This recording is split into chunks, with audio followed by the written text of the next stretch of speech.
Okay, we're back. This is part two. This is Lance White with Andrew Bartzis. How you doing? And we just left off talking about the Lemurian air cities, leapfrogging into the future to make corrections. Mm-hmm. So maybe we can pick up where we left off. Okay. Lemurian air cities are a local reality that literally is in the air. But in between the cells of every atom is an infinite amount of space. So an air city can be out of reality in between the cells of the Earth and still be an air city out of phase of reality. So when they began to create dimensional drives that created time travel effects, the air city would go into Earth and then time travel that piece of rock and then come back into the air so that they can influence the timeline on a soul family level and on a DNA level. The people in the air city were looking for versions of themselves to correct. Some of them may have gotten darkness instilled into them. They would do healings on different people. They would, at times, literally create an invasion force because at the time the dark would have had the planet. Leapfrogging through time, making corrections in a system where you have 5,000 other species creating time travel effects, it isn't easy. So you need a lot of cities to continually counter this. Where we are right now, 2011 to 2014, every single bit of the time warp is about right now. It's about propaganda coming out. Propaganda that's thousands of years old, hundreds of years old, millions of years old. This propaganda influences the awakening, which is the end of the process where we must have graduation timeline. Absolutely, it's the Prime Creator's will. So, what is a Lemurian air city? A group of people come together, unmanifest physical bodies, and with that energy create a very dreamlike reality. And that dreamlike reality takes form in the upper atmosphere where the Aurora Borealis is. The Aurora Borealis is the Earth's dreamtime sentience, and it's where the sun brings energy to it so that that system of energy has reality behind it. The city itself has its own version of a unity conscious drive where it can go to any part of the galaxy or any part of the universe as long as they can view or remote experience those other places. After Lemuria went through its first fall and went to its raise again, we go from, we'll call it 30 million years. Okay. Simply because they had to leapfrog backwards and they had to leapfrog forward. Then they had to figure out each time Earth was teleported, the old timeline wars ended because the XY axis of where the planet was could no longer be used as a function for creating a timeline. Right. But the sentience that was part of the old timeline was still on the Earth, and Earth adopted those as new first species. Those new first species became part of the Lemurian society and left. When they left, they migrated away and became part of the polluted reality that was out there with drama and got forced back here. This is this endless come and go from Earth. Lemuria's second raise, where it fell and it raised, as the air cities figured out this timeline between here, this time stream between here and here, in this light part of vibratory space, they could try to push out as many of the negative incarnating souls that were being forced at us from as many as 6,000 or 7,000 other planets that were under domination and control. Wow. That's a big job. That's a big job. And how successful have they been at it? Well, we're here now. Right. We're here now. Well, yes. Well, so the really exciting part to me is that all of this has to be wrapped up between 2011 and 2014. Correct. So we are in the final. You have to have graduating students. You have to have graduators. And what happens to the people who are not, quote, ready? Is that even an option? Earth can bilocate and create multiple versions of itself and allow the separation of densities of people that are ready or not. So that's where you have this concept of different timelines for people who are totally asleep, people who do not want to awaken, who would rather just continue on like this and have Correct. an experience of light and dark. So that is a possibility. A It's fraction. through dream time, though.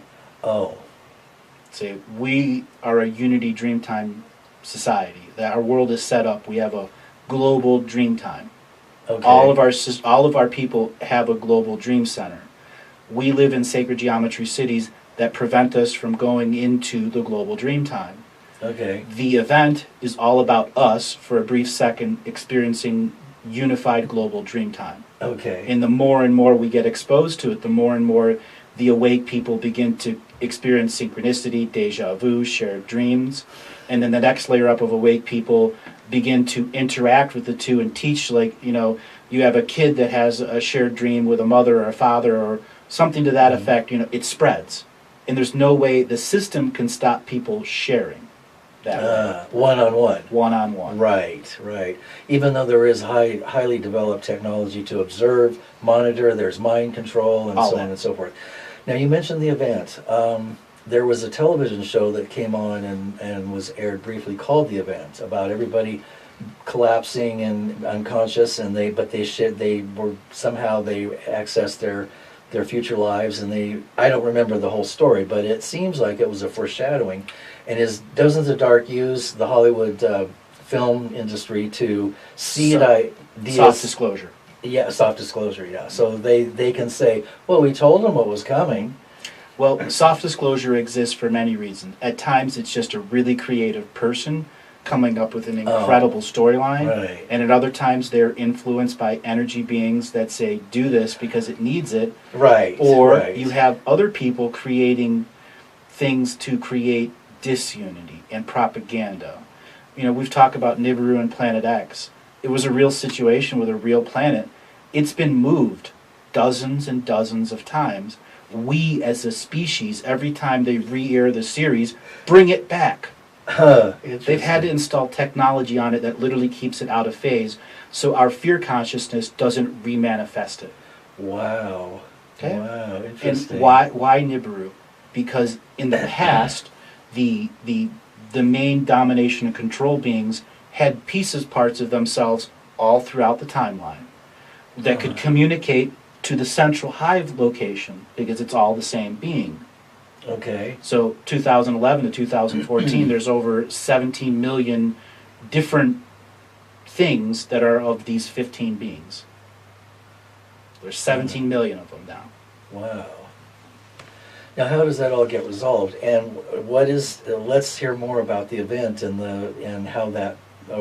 Okay. Have you seen that? I just described, I'll use this one I used before. You have children sitting at a breakfast table before they have their first period in class. Every school's got that. Yeah. I had a dream that said this, this, this, and the kid next, oh my God, I had the same dream. The same kid and the kid over there. Yeah. That begins the spread worldwide where kids have technology to share. The adults will experience it differently. They'll experience, the sleep adults will experience deja vu. Let's say you have two people walking the street and one goes, oh my God, deja vu, and at the exact same time the other guy goes, oh my God, deja vu.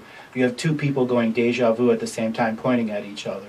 Something you simply cannot deny, period. Mm-hmm. It's just your reality is challenged at that moment. And that's the first part of the event. That gives us the warning that more dream time is coming. Okay, so that is all for those who are more awake, we will be warned. We will see that among our people that are asleep. Right, and then we will be able to interpret that correctly as part of the event that's occurring. Correct. Because we're clued in on what we're talking about here. Exactly. And we're all multidimensional beings experiencing multiple realities. We may not know all about it, but we know Right. enough to go, this is disunity reality, not unity reality. Exactly, and it's been disunity reality for thousands, hundreds of thousands, millions of years. Correct. Due to the dark and the time wars and the rest of it, and the archons, which we talked about a little bit. We also, I wanted to get the mythology of the Anunnaki straightened out. Okay. Because according to Sitchin and his work, the Anunnaki came here several 100,000 to 400,000 years ago. and that was when we were altered genetically and used as a slave race. Now, how much of that is accurate? Stitchin's first 3 books are very accurate, though his timelines are off. Okay. Stitchin's work were co-opted, and the reason why, when Stitchin wrote his books, he had a multidimensional being helping him translate the texts. He was a highly spiritual person that had a purpose to come in here. His first 3 books, up to The Wars of Gods and Men, are extremely accurate. Time's a little off because Earth has changed time streams so many times. You can't be accurate anymore in those times. Right. The Anunnaki were lured here. Their planet, Nibiru, whatever you want to call it, is what's called a free-roaming galactic entity planet. Okay. They have a drive inside them that doesn't need a solar system to support it. Okay. So they have a different version of a planetary drive. We have a unity consciousness drive. Okay. They have a dimensional drive. So the consciousness just needs a leadership society to function psychically with the crystalline technology of the dimensional drive so they can go anywhere they want. And when they go anywhere they want, they can do whatever it is that's within their free will to do. There was a multidimensional being, currently the one that's in charge of all of the Arab countries. Okay. Its pieces, parts are all the heads of the Arab families, the so on and so forth, the decision-making people, and the one layer below the decision-making people, and then their banking families. So that's one being. He's the one that lured them from where they were by creating carrot and stick. So they came to a world and saw leftover technology in a destroyed world. They followed to the next world, to the next world, to the next world, until finally they came to our solar system where there was nobody defending it. Completely empty.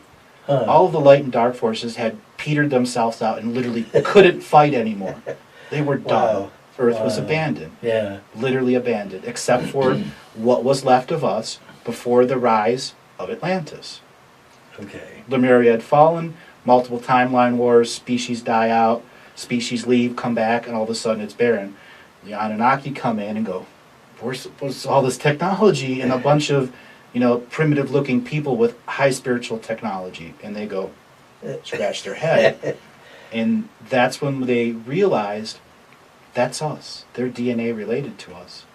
Okay, the being that lured them here, lured them to trap them into this society. To get into Earth's solar system, you need to use the stargates of the sun to get in here. You have to have spiritual relations or DNA relations to get into a solar system. That's essentially how all of them work. The Anunnaki, as a free-roaming galactic planet, came into our solar system, and they never knew they had DNA relations to us, but the being that was luring them did. Trapped them in the incarnation cycle and stripped them of their most powerful psychics and forced them into a reincarnation cycle. And then the second layer, the second most powerful layer, became the new DNA inputs for the skin suit technology that we have here, because they needed the Anunnaki technology, the Anunnaki DNA, and the soul codes, because the Anunnaki had traveled all over the universe with their planet that can go anywhere. Oh, wow. Well, the main control beings have been trying to collect soul codes. Soul codes determine your DNA and soul relations to a solar system. It determines where you can go. If you're a person that has only lived on 10 planets, you can only go to those 10 planets on a soul level. If you want to go to more, you have to incarnate into all of them. So what these beings were doing were drawing people here that had soul codes from all over. So they needed the Anunnaki because they had a piece to the puzzle that would open up this section of the universe, this section of the universe, this section of the universe, so on and so forth. They got pulled in here. Now Stitchin was pretty much right about mining Earth, but it wasn't about the materials. It was literally that the energy that was in the materials needed to go somewhere else, so that the souls that were Earth-based souls who had migrated away would sense the energy of the gold somewhere else and then be lured back into the machine. That's these control. That's how they're playing the system here. The Anunnaki still have free will, but truly didn't understand the scale of the game they got brought into. Wow. So in a sense, they were there, even though there are no victims. They were in a sense tricked victims, just like the rest of us. So Now the Anunnaki would they be reptilian in nature, draconian, or? That's the thing. They already had enough skin suit technology that they're a little bit of everything. Okay. Not everything, Okay. but they had enough. Okay. I mean, they looked similar to humans, Okay. but there were several breeds of them that chose different DNA patterns, even though they were the same species. They could do anything they wanted to their DNA. And was it the Anunnaki or these original 15 beings that developed the genetics that could present as a light being? In other words, they've taken the best of the genetics of all the races and created a false light matrix. Correct. False light matrix essentially began by bringing the Anunnaki here. Okay. Okay. False light beings, false light technology was literally created by the Anunnaki and then spread to the rest of the planets of domination and control. Wow. Remember I said there's womb chakras? Mm-hmm. That if you live on that surface, the planet interacts with you. Mm-hmm. Well, you bring a Anunnaki DNA master and a Anunnaki weapons master and you put them there next to a pyramid that raises their consciousness, Mm-hmm. what are they going to create? Mass weapons of war, Right. mass consciousness, technological DNA devices that can be spread to an industrial system of domination and control planets. Wow. So, in a sense, Earth has become like a breeding ground for domination and control of the rest of the galaxy. Because of the chakras, the womb chakras here. We have 200. Okay. And that is unique and beyond unique. There are other planets out there that have womb chakras, but they all have 3 or 4. Wow. Okay, we have 200. Wow. Wow. And now what about our own chakras? There's a whole controversy about us having 7 chakras, 12 chakras, and then George Kavaslis brought up the idea that the chakras were installed as ways of gaining access to us from the dark side. It is right, and it is also wrong. Okay. We have so many first species of Earth. Where do you start? Right, Okay. right. It is right for 1, 2, 3, but 17 to 34 have 185 chakras. Wow. 19, no, so on and so Right, forth. We have okay. so many first species. Okay. The story is that big. Wow. So you give all the credit to George for pointing it out. Yeah. Yeah. Now the next phase, all right, you. Okay?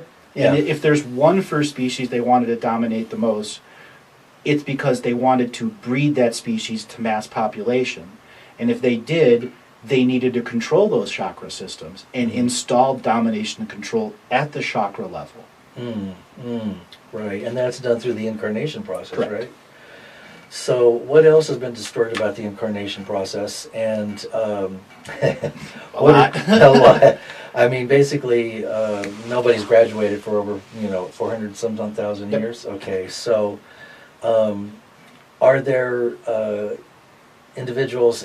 Because it seems to me that there are individuals or beings that look like humans that are not even close to being human, may not even be ensouled. That is, they don't have a soul or a is it possible for that? Biomechanical suits is what you're talking about? I suppose. Well, Clones. they're And clones, robotics.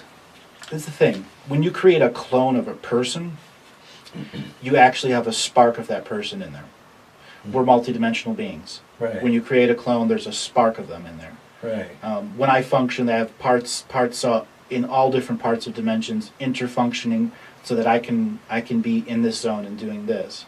When you create a clone of a person, you have essentially created a spark that has a very similar spiritual contractual pattern to it. Yeah, right. But it's right. against the entity's sovereign free will when you just collect its DNA and make a clone of it. Okay. So as soon as you create a clone against something sovereign free will, that entity is in domination and control and has very little of its own sovereignty. So a sentience can come in and out of it at any point. The vast majority of worlds out there, they have commerce where beings genetically build a suit for a consciousness to broadcast from one planet to another, and then they go into that suit, live there for a while, and then leave that suit, and that suit goes into cold storage for them. Wow. Or they unmanifest a body, travel energetically to the planet, and manifest a body somewhere else. Huh. Well, now we were originally, as we were designed to Do exactly that. to do that, and to time travel and bilocate and move it between dimensions and Right. so on and so forth. So that probably hasn't, those skills have not existed for hundreds of thousands of years due to the fragmentation and the control system that's set up. Mhm. So now, how is this all going to get resolved? How are some of the ways that this can be resolved with all these different versions? At some point, doesn't all that have to be unified Through Dreamtime. through Dreamtime? Okay. It always comes back to Dreamtime. The technology of the skin suit was created in Dreamtime by Unity Consciousness. Huh. Interesting. And then you have beings that are hijacking the astral world and creating fake Dreamtimes in sacred geometry cities. Right, right. And these are all, most major cities are sacred geometry cities, aren't they? Absolutely every one of them. Every one of them, yeah. So The road systems are part of the sacred geometry. the names. The names, the light posts, the electrical wires, the cable wires. Guess Right. what? It's all integrated into that sacred geometry. Right. So basically, humans don't have much of a chance to awaken at all unless... Well, they do. It's about claiming your sovereign free will. You know, before when we were outside, we were talking about, the light worker industry. oh, you know right, what? right. There's some really powerful light workers out there, and I have a little something to say to them. We can't be cheerleaders anymore. We have to be proactive. We have to get out there and march. We have to begin to use our natural presence to create sparks of a march, in a unity march. One guy may not like his guy, one guy may not like this other woman's work, but we still, in unity, have to have enough forgiveness to come together, and it's part of the resistance of free earth. Yes, absolutely. I'm so up for that. And that means putting aside any perceived differences, and that brings up the ego. Absolutely. That, so many New Age people are, in love with their own creations. We're lost in light, love, and bliss. Right. And are ignorant, blissfully ignorant of reality. Yeah, right. And so we've lost our edge and our anger. Yep.